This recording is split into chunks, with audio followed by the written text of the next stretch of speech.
Hey quilting friends, I'm stitching on my binding today and I just wanted to show you how to do it. So the first thing I do is make sure that I have a long tail, probably 8 or 10 inches. And then I'm going to do a little back stitch. I'm going to line up the raw edges of my binding with the raw edges of the quilt. And I'm stitching mine on the top of my quilt, on the front side, because I'm gonna hand stitch it on the back. Right here, I'm just checking and make sure that that binding's gonna cover the stitching line. And then I sped this part up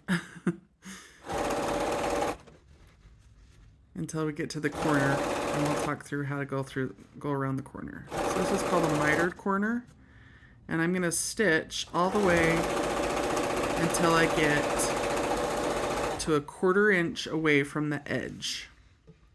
You could mark that, you could measure it and mark it. I've done it enough that I can kind of just eyeball it at this point. But I'm going to show you right where I'm going to stop right there. So let's just go slowly, stitch right to that spot, and then I'm going to back stitch. And then I'm going to actually lift the presser foot and take it completely off the machine. Trim your threads. And then I'm going to turn this so that I can stitch down the next side. And I'm trying very hard to be careful not to knock my camera down right here. That's why I'm going kind of slow. So once you've got that other side ready to go, then you're going to fold your binding back so that it's parallel. You got that 45-degree angle in the corner, parallel, and then fold it back on itself, and it makes a little flap in the corner. And you're just going to start stitching right at the first. I do a back stitch again. I'll start on my way, and then just continue to stitch. Once we stitch this down on the back, you'll see how that looks. So here is another opportunity to see. This is the last corner. I'm going to stitch to a 1/4 inch, do a back stitch, and then I'm going to lift my presser foot, take it off the machine, trim my threads, turn it so that the next side that needs to be bound is in front of me. Again, trying to be really careful not to hit the camera here. And then I got the binding stuck under my presser foot.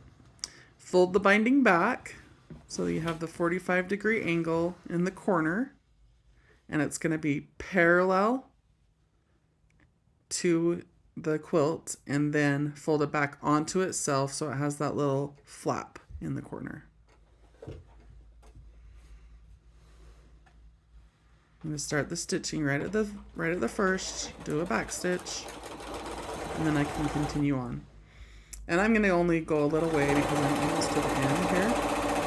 I want to leave a pretty good gap to be able to finish my binding ends together.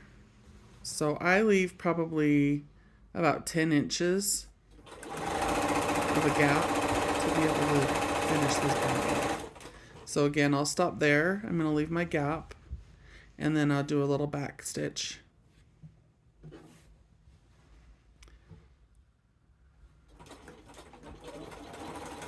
And I'm going to do the same thing. I'm going to lift my presser foot, take it off the machine, and then we'll show you how to. There's lots of ways to do this. This is the way that works the best for me, that makes the most sense for me, so I don't get confused, especially when you have a bias binding. So I'm going to cut my first tail off to get rid of that diagonal edge. Just make a straight. And I go probably about 2/3 of the way through that gap. A little bit more than halfway. And then I take my little end, I line it up, lay everything out nice and flat on your quilt, line it up with the edge of it, and then on the top one, the one that you're stitching on now, you're going to want to cut that as wide as the binding past the first tail. And unfortunately I ended on a seam here, So don't get confused with this other seam. I had two seams that intersected, but it worked out okay. I feel like my seams always end up in the wrong spaces. So the binding is the binding width further. You want to make that much extra for your tail. And then I put those two together, and I'm going to actually just finger press in a diagonal line. You could draw this in, or you can just eyeball it if you're really good at it. Put them right sides together, unfolded. And then I put a couple of pins in to make sure that that isn't going to move when I stitch it together.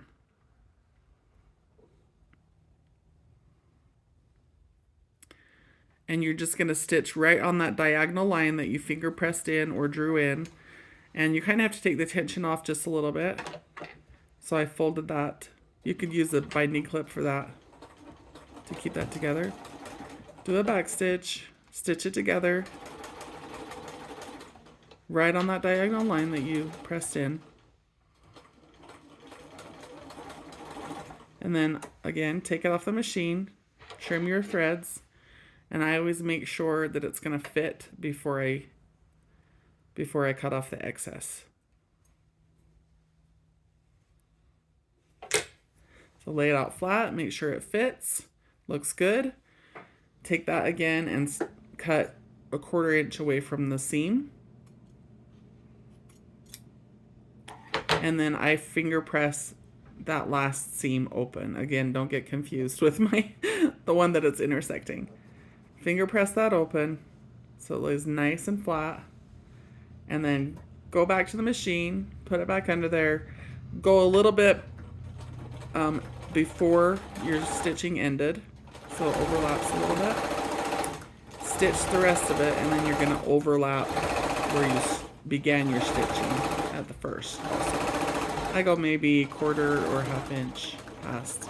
Do a back stitch. And that is it. You can trim that off. And that's it. Your binding's ready to be stitched down now.